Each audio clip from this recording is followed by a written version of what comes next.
So welcome to our two-part webinar series, Tools to Deliver Remote Pain Management and Addiction Treatment During the COVID-19 Pandemic. This morning, we'll be hearing from Dr. Nick Loudy, our senior scientist, on topics like the collision between the COVID-19 pandemic and the United States opioid epidemic. He will share a number of useful resources about the rapidly changing regulations set forth by the government agencies, the payers, and medical societies, and also how to implement drug testing at a distance, and the efficacy and utility of Tox-direct given the current crisis that we find ourselves in. My name is Kyle Walker. I'm a director here at Genotox. We're going to hand the floor over to Dr. Nick Loudy. And I also want to mention we'll have a second part of this webinar series this evening to cover information on telehealth platforms. Feel free to join us then. So without further ado, Dr. Nick Loudy, the floor is yours. All right, thank you. So we're going to get started here, and I want to start off with something that looks perhaps a bit familiar to you guys. So I think you guys all know what this is, right? Actually, this is a map of not the COVID-19 crisis, but of county-level Suboxone prescriptions.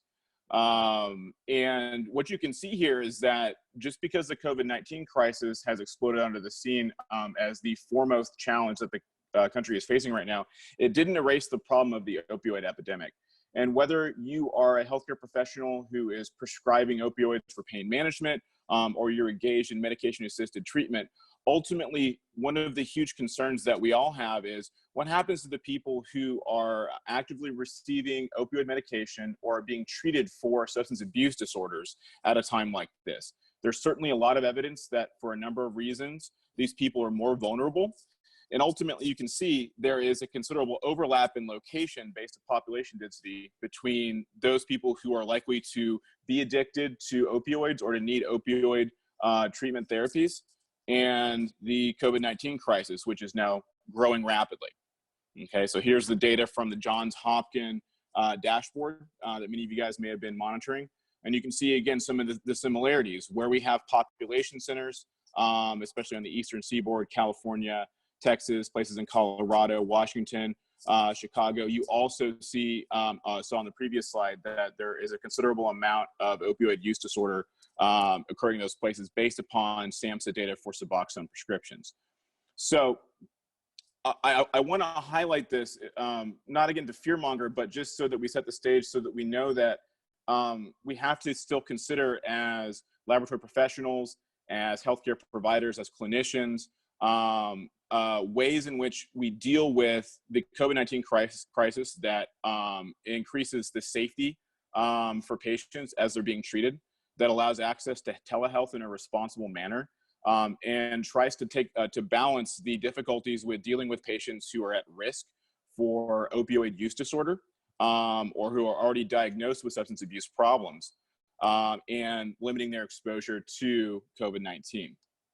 So again, I'm going to go over some of the CDC data from 2018.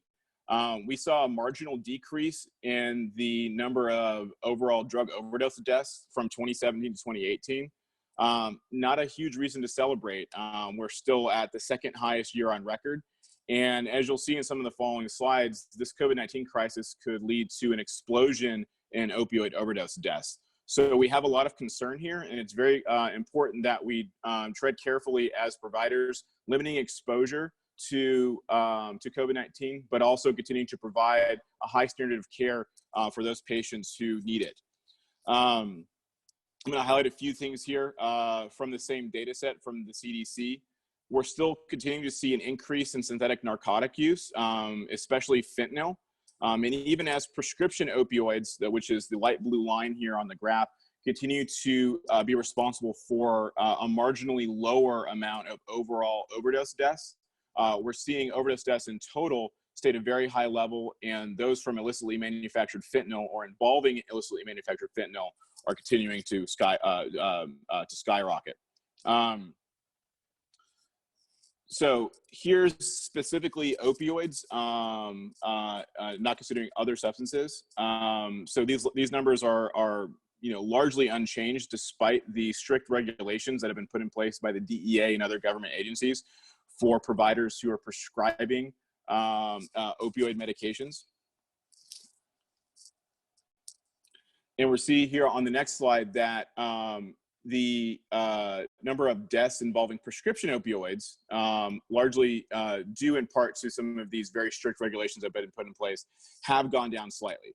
To the extent that there has been success in the past 2 years with dealing with the opioid crisis, it's largely been in curtailing the ability of healthcare providers and clinicians to prescribe opioid medication. Yet it does nothing based upon the evidence that we've seen for illicitly manufactured fentanyl and for other illicit drugs, which continue to be a huge problem. Heroin has been supplanted in many areas by fentanyl, or heroin is being fortified with fentanyl. We see this depending upon which region that we're working with here. So these continue to be major issues. And what we're seeing is that heroin overall is comprising a smaller number of relationships to opioid overdose deaths, but that is being rapidly replaced by relationship with synthetic narcotics. And again, that chiefly means fentanyl.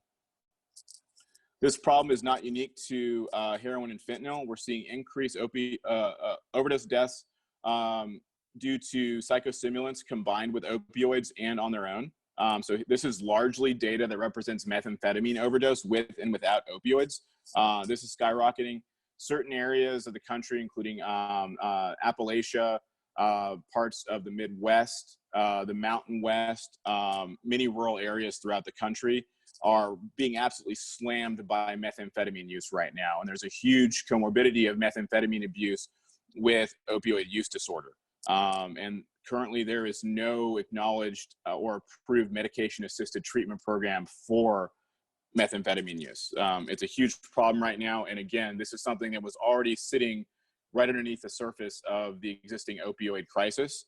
We throw in COVID-19 to this, and we're going to see that there may be some very, very large problems coming up. Similar issues with cocaine. Regionally, the distribution of cocaine use tends to differ from methamphetamine. We see cocaine use more prevalent in urban and suburban areas, and methamphetamine more prevalent, again, in rural areas throughout the country, with exceptions, but the trend overall is the same. Cocaine use is spiking, and overdose deaths with and without opioid are increasing, particularly due to the combination of cocaine with fentanyl. It's not just the co-use of illicit drugs, but also benzodiazepines can contribute heavily to the risk of opioid overdose deaths. We do see that careful prescribing practices and strict government regulation has curtailed benzodiazepine use with prescription opioids. And benzodiazepine use without opioids continues to be relatively safe, although there is an increasing trend in overdose deaths there. What has increased most rapidly, again, is overdose deaths involving benzodiazepines that have been prescribed or taken without a prescription, combined with synthetic narcotics, especially fentanyl. We see a similar trend, although less drastic, with antidepressants. So again, whether you're prescribing or providing psychiatric treatment for patients with mental and substance abuse disorders, or prescribing medication for pain patients, or engaged in medication-assisted treatment therapies, you really need to be aware that there is a tremendous amount of risk to patients as we move into a situation where decreased monitoring due to the need to shelter patients from the COVID-19 crisis is starting to take place. I'll also put forth some additional data, which is alarming, and I think could really pour some gasoline on the fire, so to speak, of the underlying opioid epidemic in the United States. So this is data from the U.S. Bureau of Labor Statistics. You guys who have been monitoring the news and been able to filter some of this out have probably noticed that there was a massive surge in U.S. unemployment benefits, unprecedented in U.S. history.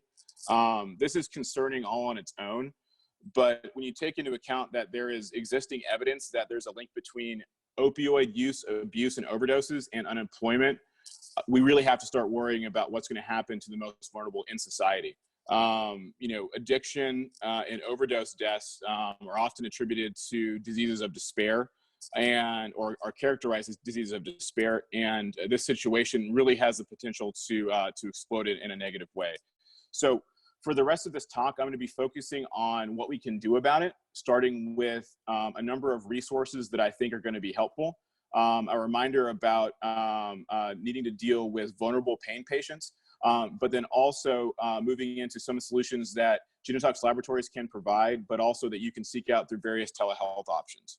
And so I'll finalize my kind of doom and gloom reminders here about the seriousness of the opioid epidemic, and remind people, because I think this gets forgotten a lot given the current state of affairs, that there's still a tremendous amount of Americans, almost a third of the US population is estimated by the National Institutes of Health, suffering from chronic pain. So, that's something to keep in mind, is that these patients who have chronic pain, their pain does not go away during the COVID-19 crisis. It may even be exacerbated by the stress and anxiety that come along with dealing with this unprecedented situation. And so whether it's patients who are at risk for opioid use disorders, patients who have chronic pain and are being treated with opioids, or patients who've got underlying mental health and substance abuse issues, we have to think about how it is to continue to support those patients increasingly with telehealth models. And so the next 10 or 12 slides are going to go through a number of different resources with links from various government agencies, payers, and medical societies that have given some guidance about how to deal with patients remotely. So initially, the SAMHSA considerations for care and treatment of mental health and substance abuse disorders amidst the COVID-19 epidemic are linked here. We're going to make sure that this slide deck is sent out to all of you guys via email, so you guys can access these links directly if you don't have them. This is a great way to just rapidly jump to information that may be useful as it impacts your prescribing and treatment practices. Briefly to summarize, inpatient facilities should be reserved for patients which have potentially life-threatening mental health or substance use disorders. So basically, unless COVID-19 is less risky to the patient than the chance that they may harm themselves or overdose on substances in an outpatient setting, they should be moved to intensive outpatient treatment services, and those should be utilized wherever possible. SAMHSA strongly recommends the use of telehealth services to provide evaluation and treatment of patients. Initial evaluations for consideration of buprenorphine products to treat OUD via telehealth are okay. So you can see new patients via telehealth. We'll go over some of the additional guidelines set forth by the DEA regarding prescribing opioids and buprenorphine. Following up with SAMHSA, persons with serious mental illness may be evaluated, may be at increased risk for acquiring COVID-19, and persons with serious mental illness may have more complicated course of the disease. So SAMHSA is warning that for a number of underlying reasons, including various health conditions and behaviors that people with mental illnesses or substance abuse disorders may have or be engaged in, they're both at increased risk for contracting the coronavirus, and also at an increased risk for having a serious course with complications, which ultimately means an increased risk of mortality. Providers are encouraged to reschedule non-urgent outpatient visits as necessary. They're also encouraged to reach out to patients with higher risk for COVID-19 complications, including those who are elderly, those with medical comorbidities, pregnant women, and those with higher risk for complications from respiratory diseases, and are urged to provide prescriptions beyond a basic 30-day prescription. There's a number of prescribing restrictions that have been lifted temporarily during the COVID-19 crisis, and we'll cover some of those. Some are payer specific, and there will be some links both to Medicare, Medicaid, but also private payers that you guys can follow. A lot of those details are going to be beyond the scope of this talk. We could go down the rabbit hole with payer policies, and they're rapidly changing. So this series will probably continue into next week, and there may be further updates regarding specific payer policies. So further SAMHSA considerations. SAMHSA recommends using telemedicine, including telephone use where possible. So even if all that a patient can engage in, if they don't have access to a computer with audio, video, or smartphone with audio, video capabilities, a basic phone call can be used where possible. This should always be documented. Regular check-ins with high-risk patients using telemedicine should continue. And the HHS office, or the HHS Office of Civil Rights has suspended enforcement of HIPAA through waiving penalties for violations during the COVID-19 public health emergency. Obviously, we should make every effort to continue to follow good practice with regards to protecting patient health information, but specifically this is targeted at using non-HIPAA approved platforms such as Zoom to engage in telehealth, or just using a basic phone call to engage in telehealth. These are major restrictions that we're limiting only certain platforms for use with regards to telehealth or telemedicine models. The American Society of Addiction Medicine has a number of useful guidelines. Whether or not you're following ASAM guidelines specifically, I think they're useful as a baseline because they discuss how to deal with some of the highest risk patients. So even if you're prescribing for patients who do not have an opioid use disorder, but are being prescribed opioid medications, these are relatively sound guidelines to use. And again, are being updated rapidly to match the changing federal regulation landscape. So ASAM is recommending shifts for visits, for checkups, and initial patient evaluations to a modality that does not require in-person and face-to-face interaction. That's a fancy way of saying telemedicine, telemedicine, telemedicine. It also allows for monitoring of patients to identify potential and confirmed cases of COVID-19. We'll have some links to resources for that, although it's not the primary focus of this. But again, in many cases, if you're providing medication-assisted treatment, especially to patients in rural areas, you may be the only healthcare provider that patient sees, and you may be on the front lines for helping them identify their symptoms. It also enables quarantine clinicians to continue to safely treat patients remotely. Healthcare providers and clinicians are at a higher risk of contracting the illness because of the need to work with patients on a regular basis. The more telemedicine that can be used, the more we limit the exposure of clinicians, and the more we can keep all of you healthy so you can continue to support the healthcare system. Every domino that falls, every provider that falls ill or is unable to see and treat patients makes the situation worse. So we see rapidly these guidelines are both shaped to protect patients, but also clinicians. SAMHSA has exempted OTPs from the requirement to perform physical face-to-face evaluations for new patients to be treated with buprenorphine, but not necessarily for methadone. And we'll go into some of those details later. An OTP can dispense medication, methadone, or buprenorphine based on telehealth evaluations, including telephoto if needed. So with regards to methadone, my current understanding is that face-to-face visits are still required for initial prescribing and recommendation of methadone, although that may change. But for buprenorphine, both initial visits and recurring visits can be done via telehealth, and recurring visits for prescribing methadone can occur via telehealth. So flexibility for prescribing controlled substances via telehealth, SAMHSA DEA guidelines. I'll just read this quote directly from these statutes here.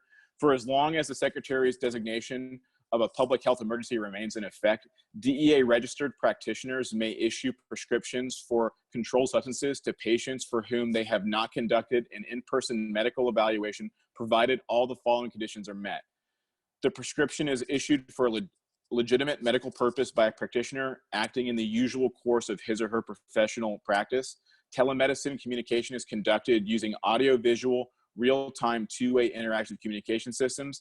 The practitioner is acting in accordance with applicable federal and state law. So specifically, if you're prescribing Schedule 2 through 4 substances, the DEA and SAMHSA are recommending audio-visual, real-time two-way interactions. So a proper telehealth model, although a number of platforms can be used, they're not traditionally considered telehealth, that allow two-way interactive face-to-face audio-visual consultation. So there is a little bit of a discrepancy here. Some guidelines are saying telephones are just fine. The DEA is saying that they really want telemedicine communication to be involving audio-visual communication. So whether it be through smartphone apps or through apps like Zoom, GoToMeeting, various telehealth platforms, which will be discussed later. Those are things that are being recommended by the DEA right now. Further information on the DEA on telemedicine. Again, quoting directly from the DEA, provided the practitioner satisfies the above requirements, the practitioner may issue the prescription using any of the methods of prescribing currently available and in the manner set forth in DEA regulations. Thus, the practitioner may issue a prescription either electronically for Schedules 2 through 5 or by calling an emergency Schedule 2 prescription to the pharmacy, or by scheduling in a Schedule 3 through 5 prescription to the pharmacy. And again, the link is provided to go into that in more detail. I won't go through all of it right now, but I encourage you guys to follow up with any of these links as they may be relevant to you in your prescribing practices.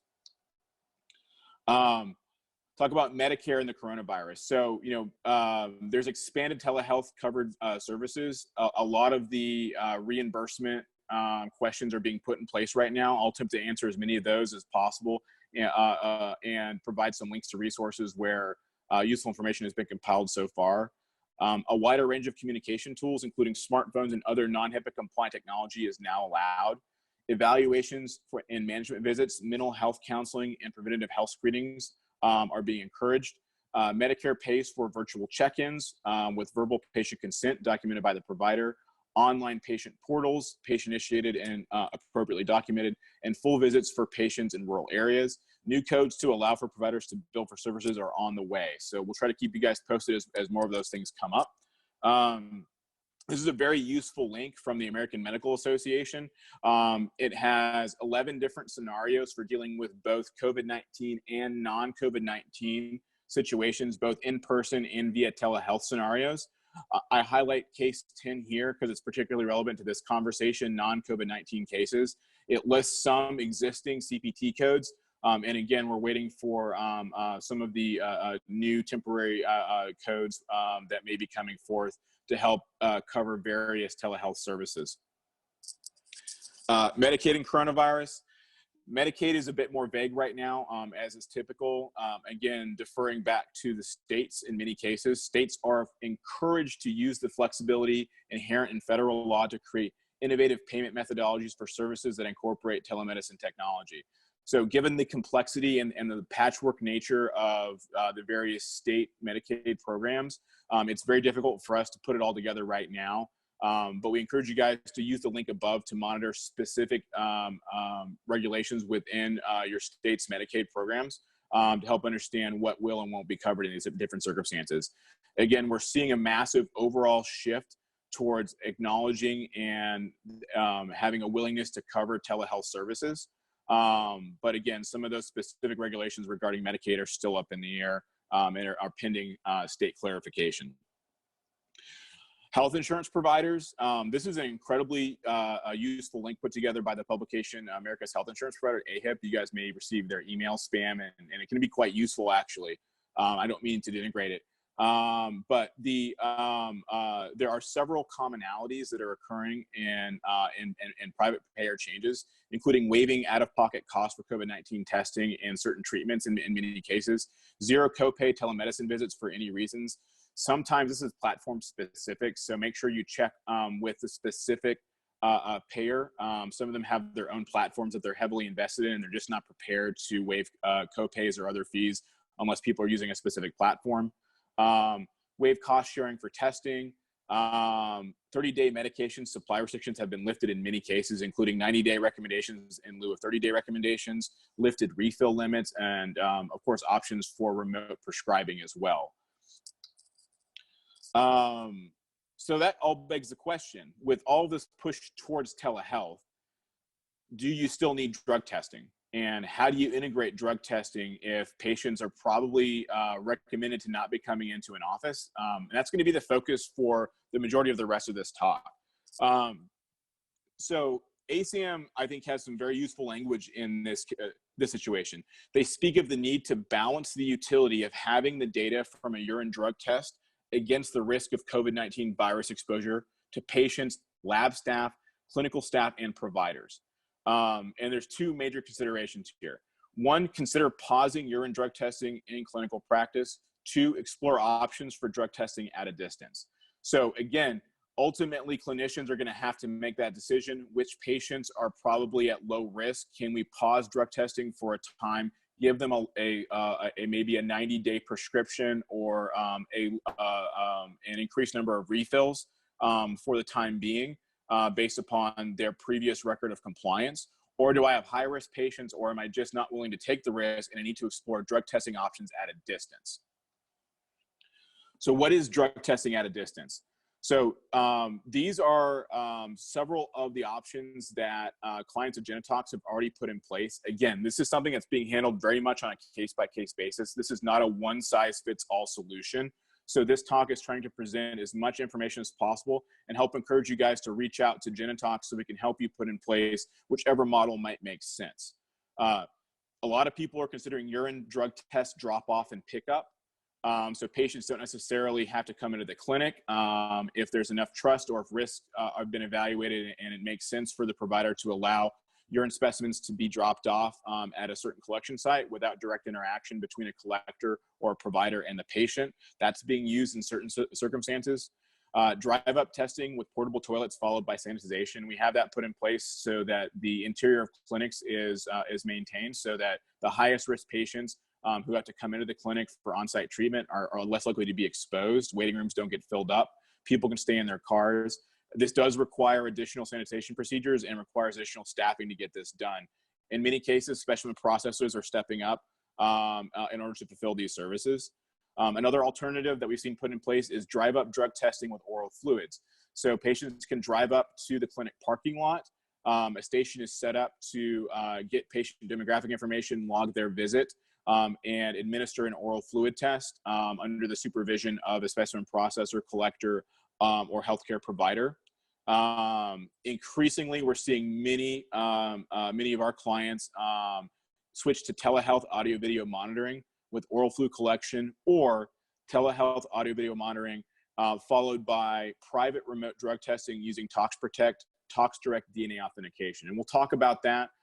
Many of the people on the call who are existing clients will be familiar with that. Some of you guys who are not familiar with our DNA authentication technology, we'll do a bit of a primer on that and explain how it differs from regular drug testing and what its unique advantages are in a drug testing at a distance situation. And additional things to consider when choosing oral fluid versus urine drug testing. Again, I mentioned we have many attendees on the call right now who are current Genetox clients whose patients are already enrolled in Tox-direct DNA authentication. That may be a deciding factor for whether or not you initially jump to Tox-direct, but we do have a number of options that allow for remote collection of the DNA authentication swabs so we can get people enrolled and start with Tox-direct DNA monitoring. Are patients willing and able to travel to collection sites? Again, patients may ultimately have their movements restricted and may be fearful of leaving the house. They may be unwilling to take additional risks, but at the same time still have a need to have their healthcare needs fulfilled. So this may be a patient-by-patient decision. Do you have access to a specimen processor or staff that can drop off and pick up specimens? We've seen situations where employees of clinics or specimen processors are driving to patient residences, dropping off kits, and then collecting them within a 24-hour period. That may or may not work in your area. It may depend upon how far spread out patients are and the staffing availabilities that you guys have. And the final consideration that I want to bring up, there is some evidence that urine may be safer than oral fluids. Genetox provides both options. I really don't have a dog in this fight. I'm just trying to present the information as it's coming forth. So this publication is something that we've been using to provide guidance within our laboratory since we process hundreds of urine specimens a day and sometimes over 100 oral fluid specimens on a regular basis. A recent study examined different body fluid samples taken from patients with COVID-19 for the presence of coronavirus RNA. All 72 of the urine specimens tested negative. However, the CDC still does recommend taking precautions and with collecting any bodily fluid samples because they do not yet have a complete picture of how transmission occurs. So urine's not ruled out as far as the CDC is concerned, but preliminary evidence suggests that viral RNA from the coronavirus is not showing up in typical patient specimens. Strong consideration should be given to the availability of personal protective equipment, PPE, and the need to ration these scarce resources. So Genetox, again, is suffering from a scarcity of certain PPE. In cases where oral fluid testing is being put forth, we've attempted to provide face shields for people who are collecting directly from patients. But we also are encouraging observed collection to allow the patient to do the primary amount of specimen handling and sealing that up at a safe distance from the collector in every circumstance. So again, not saying oral fluids are more infectious. There's not clear evidence of that. And there are certain stabilizing agents within the oral fluid specimen collection tubes that may neutralize the virus. There's essentially surfactant, a soap material that may actually break down the virus. We don't have clear evidence of that yet, so we don't know. But again, right now there's evidence that urine may be safer than oral fluid specimens. Choosing between oral fluids and urine. This is just a brief overview of the drug detection window for urine versus oral fluids. Saliva or oral fluid tests have a relatively short window of detection for most substances. Again, for higher risk patients, and given the limited ability to do collections right now, oral fluid testing only gives a 48-hour window into substance abuse use. So if you're going to use oral fluids, you may want to consider more frequent collection for your higher risk patients in order to get a better coverage of their activities over this time. We'll discuss some of the increased risks that you may encounter with different patients feeling that there's an increased flexibility to engage in deceptive behavior with regards to submitting their specimens. Urine specimens allow up to a week, or sometimes even as far as 3 weeks for certain substances such as marijuana metabolites and methadone, benzodiazepines. High-dose buprenorphine may persist for longer than a week in urine. So it has that added flexibility of being able to pick up drug use over a longer period of time. That can enable somewhat less frequent testing. And it may be more practical given the large amount of things that people are juggling right now. It may not be feasible to go to multiple times a week for testing certain patients. Another consideration is the comprehensiveness of urine drug testing. Again, urine and blood testing are the most comprehensive. Genotox offers over 110 different substances in its urine drug test menu. We offer about 70 in our oral fluid menu, and this is typical for most clinics that provide these services. We'll not talk about hair, blood, and sweat right now because honestly, they're just not practical in a clinical setting given the COVID-19 crisis. We do anticipate that drug testing at a distance will increase risk. And by risk, I mean the risk that patients engage in deceptive behavior. Genotox knows that about 3.5% of patients will attempt to substitute their urine during a 2-year period. These data were based off events where patients were at the clinician's office and frequently with observed collection, and yet there was still a relatively high incidence of tampering and falsification by patients. Monitoring for signs of tampering and falsification will be critical. Genotox has identified 5 major types of tampering and falsification, including urine substitution, which we detect with DNA authentication. That Tox-direct and Tox-direct are our products that do that. Synthetic urine detection. Our patented SynScan technology can pick up a number of different variants of synthetic urine that can be substituted. Again, there's going to be an increased risk of patients using substitute urine and synthetic urine, especially if they're collecting in the privacy of their homes and submitting these specimens to you guys through a drop-off or mail-in process. Genotox monitors parent drug to metabolite anomalies or pill scraping. I'll discuss that with a specific example of Suboxone later. And again, dilution and chemical adulteration continue to be monitored by specimen validation testing. Dilution in particular is still very common, although oxidator use has fallen largely out of favor. Monitoring illicit drug use will be critical, and Schedule 2 through 4 prescription drug compliance is still critical.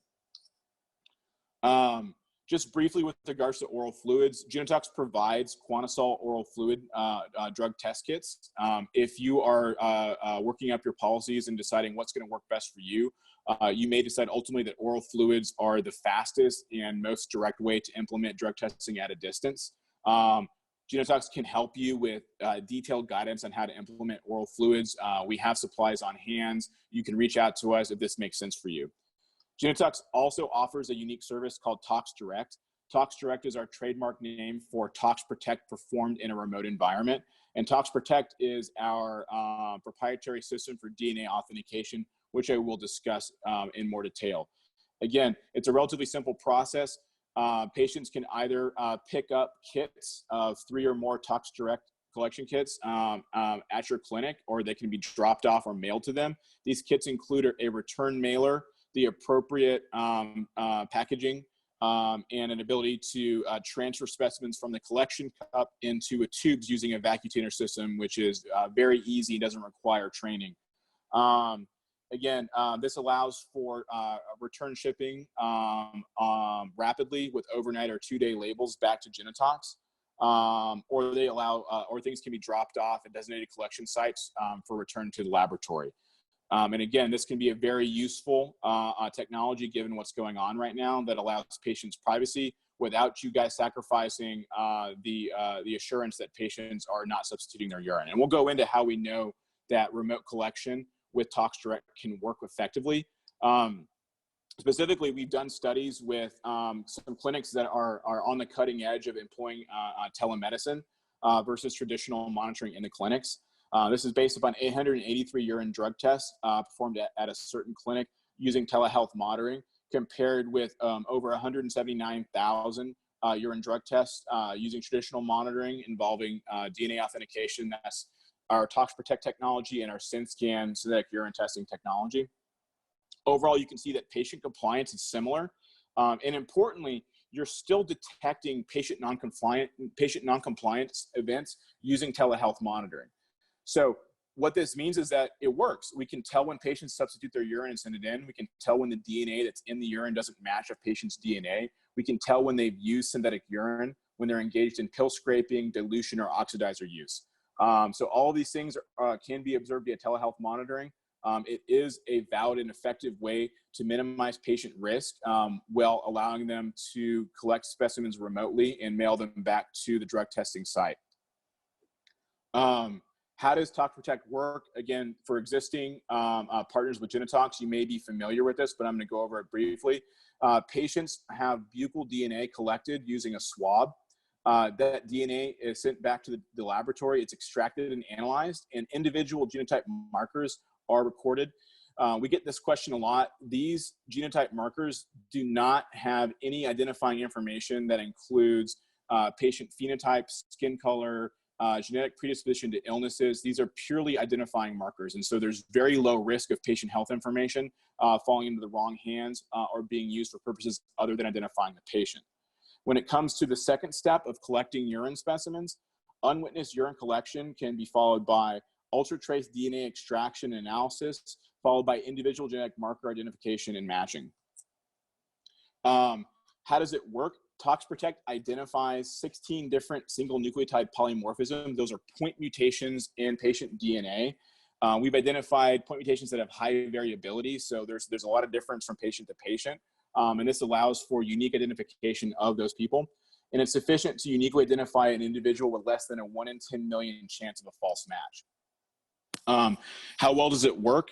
So overall sensitivity and specificity are over 98 and 97% respectively. This is an excellent diagnostic tool. It's very good for identifying substitution of urine. I mentioned this before. This is a useful reference slide for the different types of tampering and falsification that we know that patients engage in when they submit urine specimens. Again, with increased use of telehealth monitoring and drug testing at a distance, we're expecting the rates of these things to increase as patients attempt to game the system using the additional freedom they have by not having to go into the clinic, not having to submit to observed collection. So it's become even more important that you, as clinicians, are familiar with the types of tampering and falsification, and that you work with your laboratory and your toxicologist to help identify those patients who are engaged in these things. Here's specific data at a state level. Genetox compiles and provides state report cards so that you can compare how your clinic is doing compared to a state level with regards to patients based upon ICD-10 code diagnoses. Again, we tend to see that patients with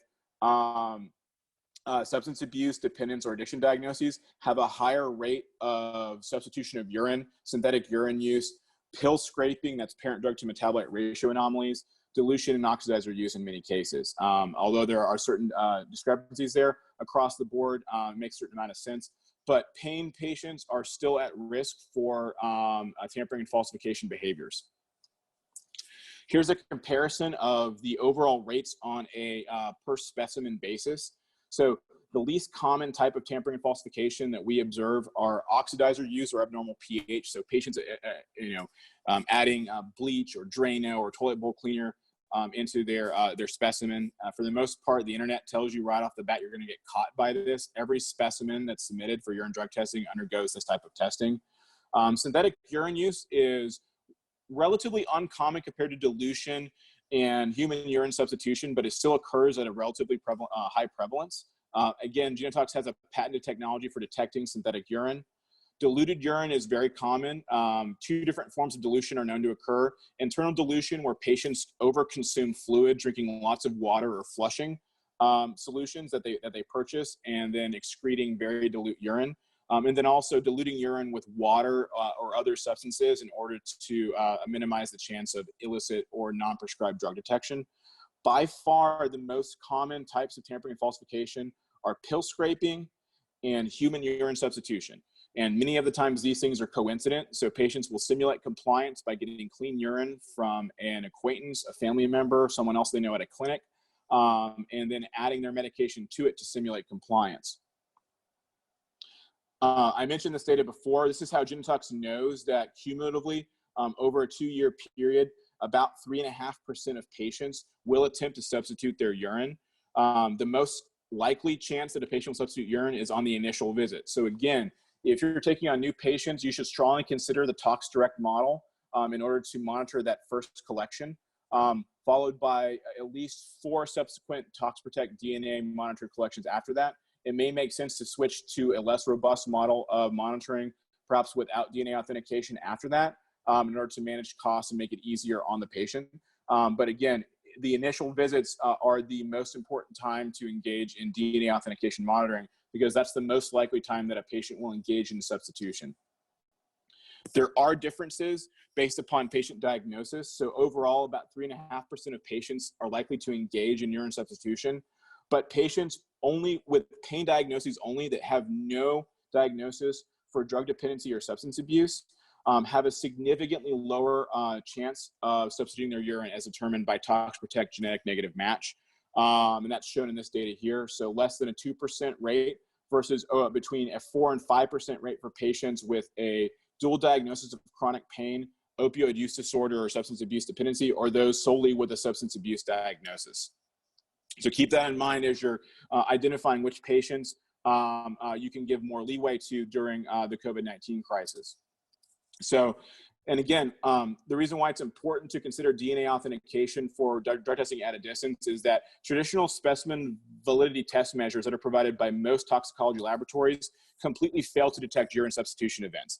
Over 99% of urine substitution events are not detected by any of the traditional specimen validity test measures. Essentially, the required SVT tests have no diagnostic utility for picking up urine substitution, which we've established is the most common form of adulteration.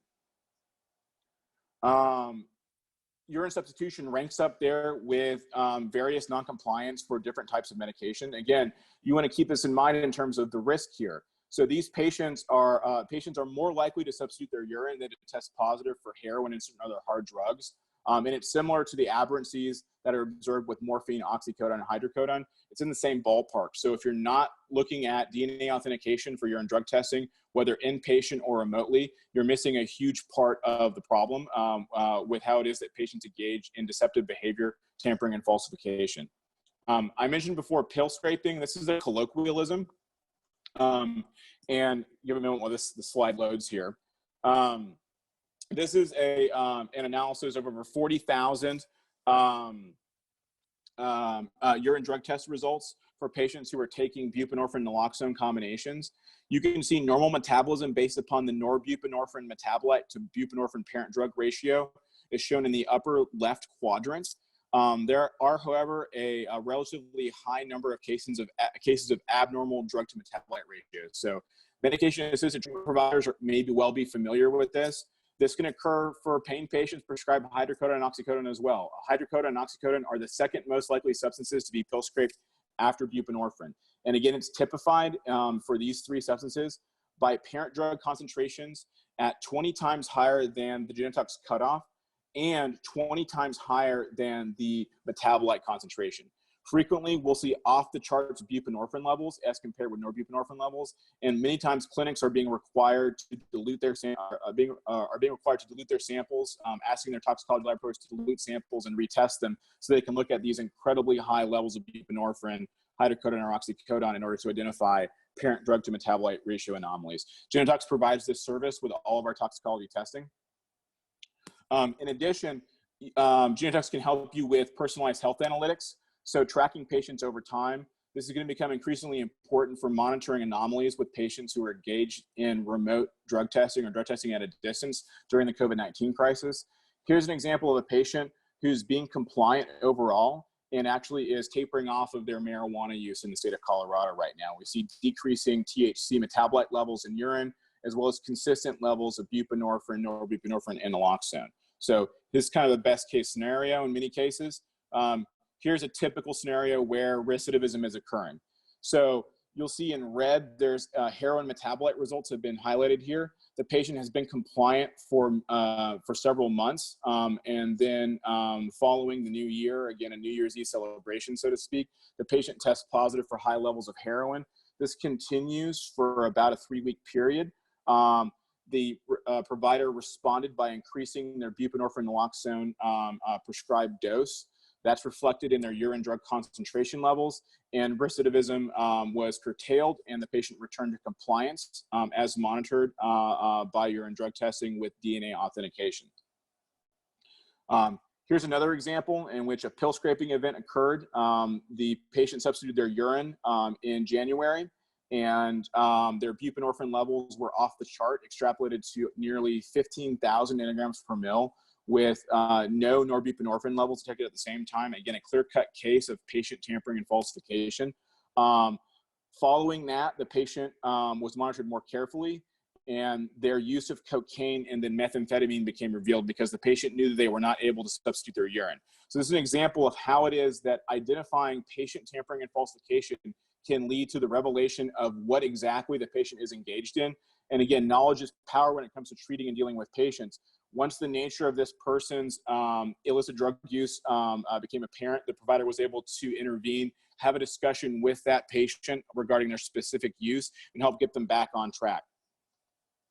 Genotox can provide a number of different support services with regards to this, including web-based access to population healthcare analytics, web-based access to personalized patient records, doctor-to-doctor consultation, so you can get on the phone with me or with me via email if you need help interpreting toxicology or genetic results. We have dedicated clinical healthcare analysts that can be assigned to your account to help you understand and interpret these various analytics.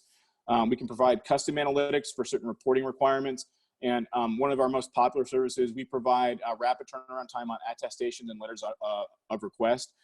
Again, if you're dealing with patients who are non-compliant, especially in a remote model, it may be very important that you add additional documentation to the patient file should you have to take actions involving limiting prescriptions or terminating the patient in a time of the COVID-19 crisis. We can help by providing letters of interpretation, help document what's going on from a clinical toxicology perspective that gives you as much coverage as possible when it comes to making decisions that you have to make in a clinic.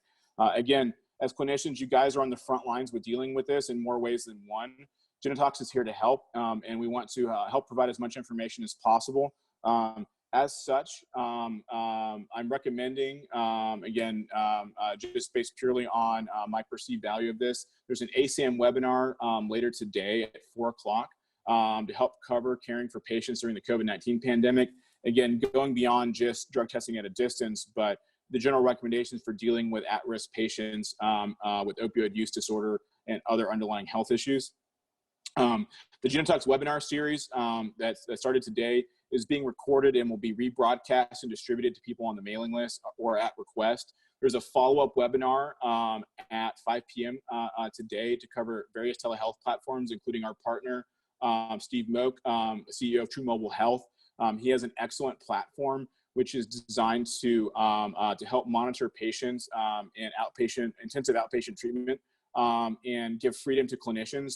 So again, if you are dealing with outpatient treatment, you may want to consider his telehealth platform.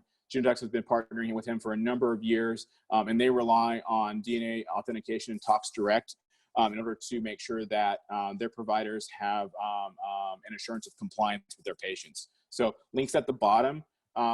To the extent that we still have time, I'm happy to stick around for a while and answer any questions you guys may have. Thank you very much, Dr. Lottie. The Q&A, we do have a question teed up, and the audience attendees, if you do have any further questions, please utilize the Q&A section and we'll get those answered. One of the questions that was posed by the audience member was, how do we address a patient saving a urine sample and submitting it for later use? Yeah, so we call this the Gattaca, where patients are essentially storing up clean urine over time. So there are a couple of things to consider. One is that as urine is stored, the DNA degrades. So although a patient may get away with it, or has a certain likelihood of getting away with it on an instance, over time, they will likely get caught because there will be a number of anomalies based upon degraded or DNA not present in their specimen. If they're freezing specimens, DNA actually degrades even more rapidly during the freeze-thaw process. And the increased rate of indeterminate results can help identify patients after multiple tests that are engaged in these problems. Again, we also are still monitoring pill scraping. So even if a patient is substituting their urine, they're still going to need to simulate compliance with their prescription. And so in many cases, we can identify it based upon that. And then the other thing too is that frequently when patients substitute their urine, they have to use implements or doing it in a portion of their household where drug residues may be present. About 15% of substitute urine actually contains trace amount of illicit substances, typically cocaine, methamphetamine, or marijuana, that have been transmitted into the sample via patient fingers or the implements that they're using to adulterate their urine. So literally, we call this crack fingers. So patients have a tendency when they're pill scraping or when they're substituting their urine to actually trace amounts of drugs into their urine. So again, they might be able to get away with it for a limited amount of time, but over time they will get caught. The other way to respond to that is with increased monitoring. So, you know, if patients are using drugs, testing on a weekly basis, if you suspect something from a patient, is a great way to overcome that. Over time, they will run out of stored urine and they won't be able to replenish clean urine supplies on a weekly basis, because with Genotox's low cutoffs, we can typically detect the presence of illicit drugs out past 7 days. So our record for detecting methamphetamine use is 17 days and 16 days for cocaine use. So again, we're picking up trace amounts very readily, and it's very difficult for patients over time to be successful at doing this. And lastly, if you're really concerned about this, we do provide oral fluid as a solution. If observed oral fluid collection is something that you think might work better, that option is available as well. So we're right up to 9 a.m. That's the end of the webinar.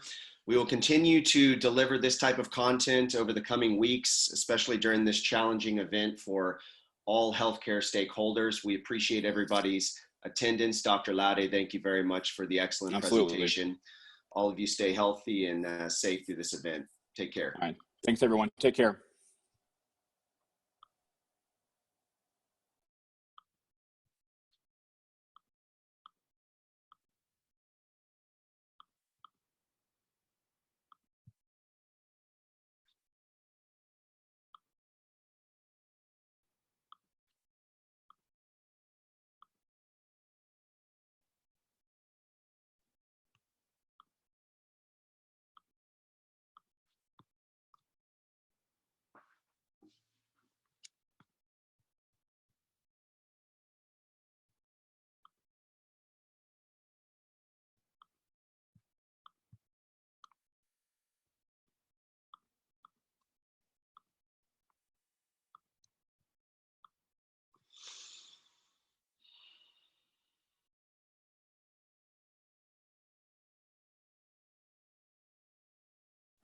Looks like it's just you and me now, Kyle.